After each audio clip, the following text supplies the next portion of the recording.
जीवनभर संसारामध्ये आसक्त राहायचं आणि मरणाच्या उंबरठ्यावर आल्यानंतर हरिहरी करायचं. संत महात्म्यांना हे अपेक्षित नाही. संतांना जर अपेक्षित असलं असतं तर ज्ञानोबारायांनी वयाच्या 16व्या वर्षी ज्ञानेश्वरी लिहिली नसती आणि 21व्या वर्षी समाधी घेतली नसती.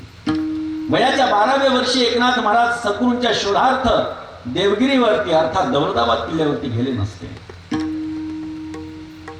बालपणी या संत महात्म्यांनी परमार्थ केलेला. संत महात्म्या एकनाथ महाराजांचं जीवन पूर्ण अख्खच्या अख्खं जीवन नाथ महाराजांचं जर बघितलं तर हे साधन सिद्ध संतांचं जीवन आहे. ज्ञानोबाराय हे अजान सिद्ध संत आहे. उपजताची ज्ञानी हे वर्म जाणणे आले लोटांगणी सांगदेव, परंतु नाथ महाराज हे साधन सिद्ध आहे. तुकोबाराय हे साधन सिद्ध आहे. साधना काहीतरी घडलेली आहे, काहीतरी सेवा घडलेली आहे. तुकोबारायांनी तरी सांगितले परी नाही घडली सेवा काही, तरी सुद्धा त्यांनी काहीतरी सेवा सद्गुरूंची केलेली आहे. मानसिकता असेना सेवा केली आहे. नाथ महाराजांनी तर प्रत्यक्ष सद्गुरूंच्याकडे जाऊन 12 वर्ष सद्गुरूंच्याकडे सेवा केलेली आहे.